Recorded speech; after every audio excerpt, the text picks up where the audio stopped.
Let me take you back to the good old days. Period 2.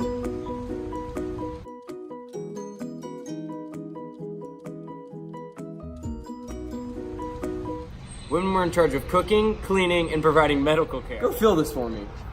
Also, they were in charge of educating the children. What's 4 times 4? 60! They have limited legal and political rights. They often work next to their husbands in the shops, plantation fields, and farms. Period 4. Go. Period 4.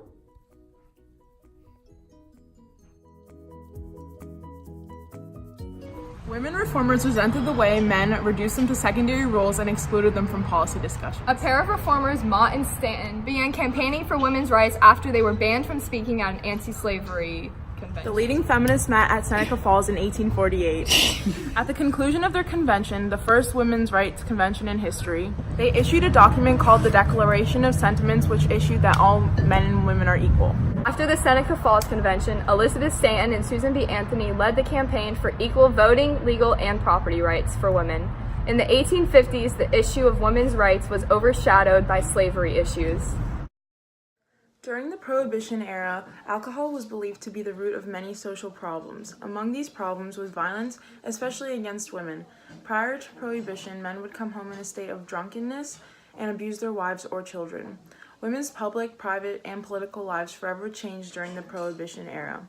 Their involvement in passing the Prohibition Amendment in 1919, gaining the right to vote a year later, and their growing autonomy at home, in the workplace, and in relationships launched American women into uncharted territory. The Prohibition Amendment, prohibiting the sale, manufacture, and transportation of alcohol, would have not been passed without the persistence of women involved in the temperance movement starting in the 19th century. The best-known women's organization favoring prohibition was the Women's Christian Temperance Union.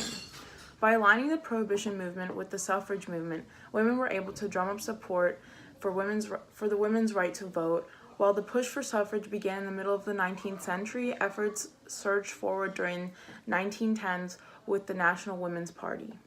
Period 5.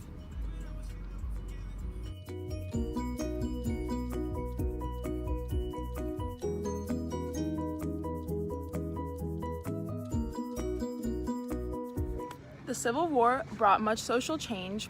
Although every part of American society away from the battlefield was touched by the war, the most directly affected were women whose labors became more burdensome. The Civil War was the first time women had a chance at working outside of the home. The absence of millions of men from their normal occupations in factories and fields added to the responsibilities of women in all regions. First, the field of nursing was now open to women. Previously, hospitals only employed men as doctors and nurses. Second, the enormous responsibilities undertaken by women during the war gave movement to obtain equal voting rights for women. Period 6. 1869 to 1890. A western state, Wyoming, was the first to grant full suffrage to women in 1869. By 1990, some states allowed women to vote in local elections, and most allowed women to own and control property after marriage. In 1890, two of the pioneer women of the 1840s, Elizabeth Cady and Susan B. Anthony of New York, helped found the National American Women's Suffrage Association to help secure the vote for women. As the demand for clerical workers increased, women moved into fields formerly occupied mostly by men, including secretaries. Period 7. The Progressive Era.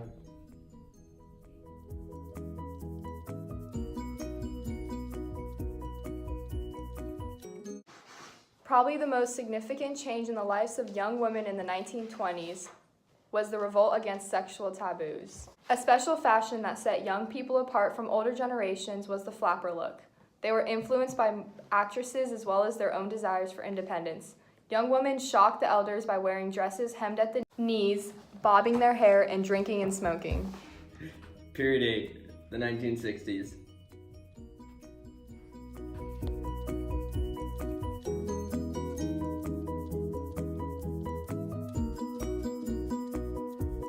Women's movement. The increased education and employment of women in the 1950s, the civil rights movement, and the sexual revolution all contributed to a renewal of the women's movement in the 1960s.